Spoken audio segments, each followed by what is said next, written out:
CBS 6 News starts now. Right now at 5, the shocking news of Albany's Airport Authority CEO being fired came while he was in a hospital bed. That is according to Phil Calderon's lawyer. The revolution coming a day after Calderon got the boot, and as the Airport Authority introduces a new leadership team coming out of semi-retirement to help right the ship. And CBS 6's Tom Eschen speaking with new leadership today. He joins us now live from the airport with more. Tom.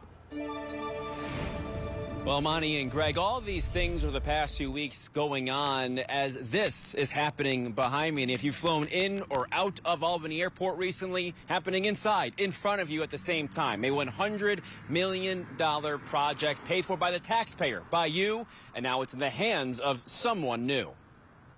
We want to assure the general public and the workforce that they are in capable hands. Peter Studo and John O'Connell standing side by side at Albany Airport on Thursday, their second day in the job. Studo saying they were asked late last week if he'd consider the acting CEO role, saying yes because they saw a need at the airport. John O'Donnell, the CEO from 2003 to 2019, asked today if there's been any indications if the current project was over budget or behind. There's been indications of the progress that has been made.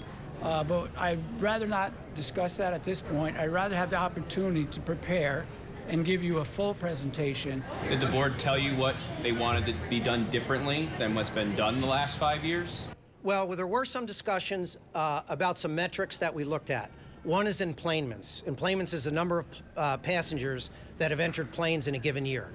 Those numbers are down from pre-COVID. To fix that, they're hoping to bring in new flights and new destinations, drawing concern from Albany County Republicans that after this controversial change, that message could be tainted. We're not going to approve the capital plan under these circumstances, and we're not going to approve these members. Do you think you have colleagues on the other side that are aligned in that thought process? Well, 9 Republicans and 7 Democrats signed a letter protesting what's going on here. Meanwhile, as mentioned, Phil Calderon has a lawyer. As for what that means, we spoke with local attorney Greg Rinke, who specializes in federal employment law. He's seen plenty of cases like this before, and that the first thing he sees here is litigation. And the other thing he's got going for him, too, is he's got a contract. I mean, there's a breach of contract here. Now, of course, the airport authority is going to say, no, you breached the contract by your actions.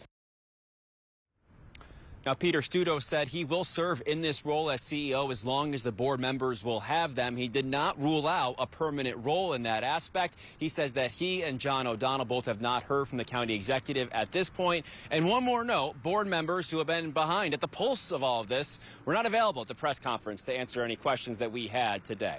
Reporting live here from Albany Airport, Tom Eschen, CBS 6 News.